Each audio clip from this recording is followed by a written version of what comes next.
Greetings, fellow space travelers. BionicDance here. So how many of you remember a fellow goes by the name KTBlackadder? He'd made a video about preaching atheism, and I'd made a response to it. And then a bunch of drama blew up in my face, so I didn't have a chance to respond to his video that was, well, actually it was a general response. It wasn't specifically to me. But he made a few points that I definitely think are worth addressing. So let's do this.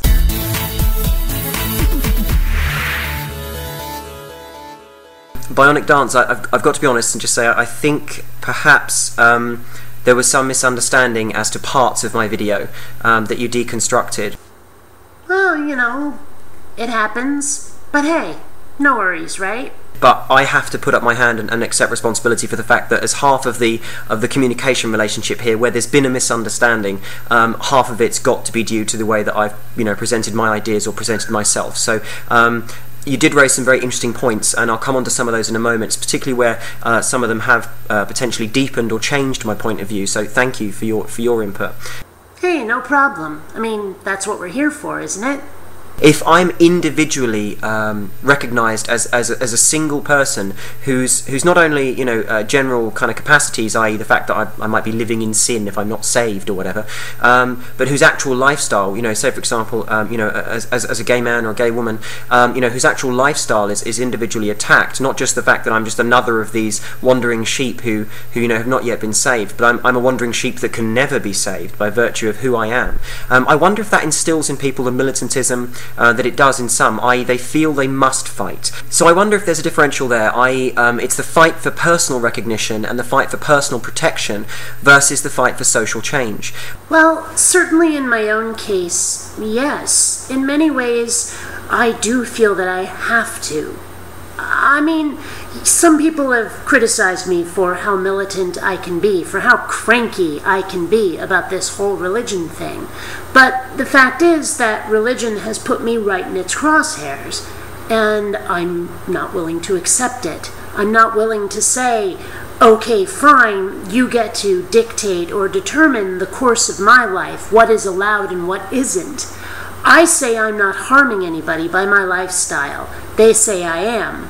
But they can only say that I'm harming somebody under the terms of their religion. They can only point to the rules of their religion and say, this is good, this is bad. They can't actually point to actual harm.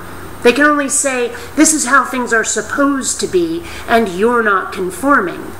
And again, I'm not willing to accept their terms, because I don't see the harm done if I don't obey them.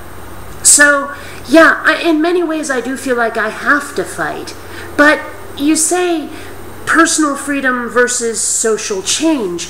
I see them as the same thing. Part of the social change is to have that personal freedom. Part of the social change is for people to say, you're different, and that's okay. So again, yeah, it sort of is a fight, because we need to say to these people who are sadly in the majority that your way of life, the way that you think the world should be, is not the way all of us are going to be. And that's not a problem. Let us be. Leave us alone. In fact, in many ways, if religion could just leave us alone, there's a chance that we could leave them alone. I mean, okay, yeah, we might still roll our eyes when they deny facts that are right in front of their faces, when they try to perpetrate myths, to perpetuate myths. We might actually look at them and go, that's just sad. But at least in my case, I can't speak for anybody else, but in my case, I'd certainly be a lot less militant if they could mind their own business. That's a fact. Now, of course, every unsaved soul is individually targeted by the street preacher or the imam on the corner, rather, handing out leaflets and everything and saying, you're going to hell unless you do this. So in that sense, yes, we're all victimised. But I think that perhaps in some individuals, and sometimes those who are most militant, perhaps those individuals feel a genuine sense of personal persecution, a personal identification. And I definitely couldn't blame them for it. But there's a further difference there. Because the street preacher is just trying to convince. They're handing out leaflets, they're saying, this is what we believe, come on and join us, and that's it. It's just an argument, it's just a debate, it's just a sales pitch, really. But that's not them making laws saying you must be religious. However, in the case of things like gay marriage or abortion, that kind of thing, they are saying you have to conform to our religious standards. We believe X, and we're going to make laws that force you to act as if you believe X, whether you do or not. I mean, I've got this amazing girlfriend. We've been going out for about a month and a half, almost 2 months now, and she's wonderful. And who knows, someday she and I might want to get hitched, right?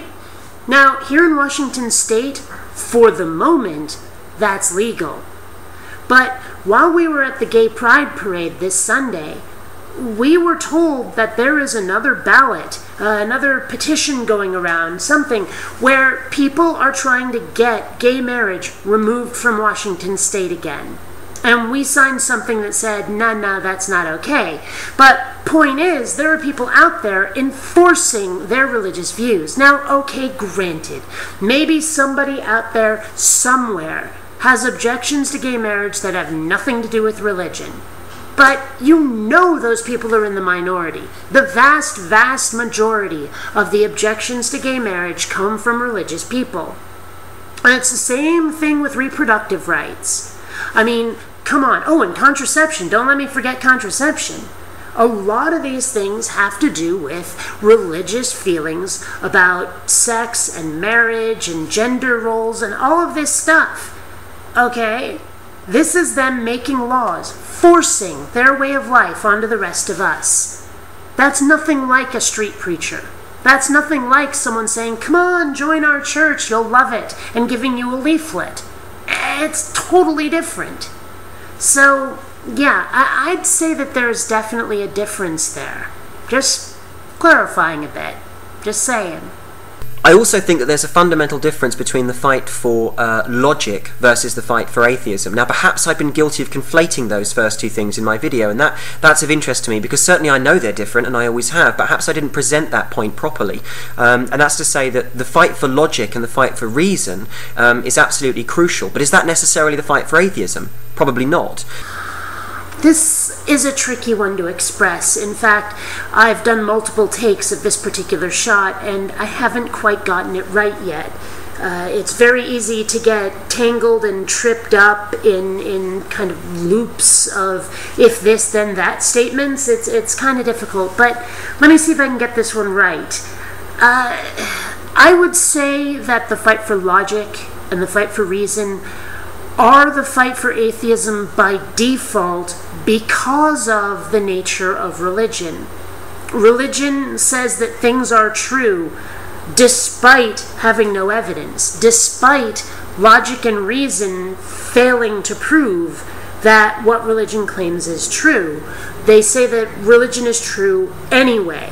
We have no way to prove that religion is true. We have no reason to suspect that religion is true, yet religious people say it's true anyway by virtue of faith. So, if religion were not set up like that, if religion actually did present facts and reason, if religion were governed by logic the way the rest of the universe appears to be, then the fight for logic and reason would not be the fight for atheism. But I think that it becomes so by default because, as I say, of the nature of religion. I think that's the best way I can put this one. I hope it makes sense. So rather than asking them to address their religious beliefs, perhaps the first phase is actually to say we should rely solely on evidence. We should rely solely on testable, hypotheses, as opposed to simple assertions and circular logic and axiomatic arguing. All of those things should be put to one side, and we should look for evidence for all things, and in that way encourage the process by which individuals discover atheism, as opposed to promote atheism itself. Well, just to elaborate on my previous point, if logic and reason and evidence show that there was a God, I'd be well, I hate the term believer, because it's not like I believe necessarily when evidence and logic and reason shows something, or if I do, it's very tentative. If evidence were to show that what we previously thought was the case was wrong because either our methods were incorrect or we didn't have enough data or something, I would change my mind. That's the whole point, is that I don't really like to have beliefs. I'll have suspicions, I'll have conclusions that are tentative. No matter how much confidence I have in a conclusion, if the evidence shows that that was not the case, I will change my mind. Now, if the evidence showed that there was a God, I'd go, okay, there's a God. Would I be a follower necessarily? No, that God could well be an asshole, or that God could be awesome. I don't know which. And so whether or not I think a God exists has no bearing on whether or not I will be religious, has no bearing on whether or not I'll be a follower. I've said this often, but it just sometimes seems as though people don't quite believe it or don't quite get it. The fact is that my channel, while on its face is an advocacy platform for atheism, it's only such because that's where the logic and reason and evidence lead.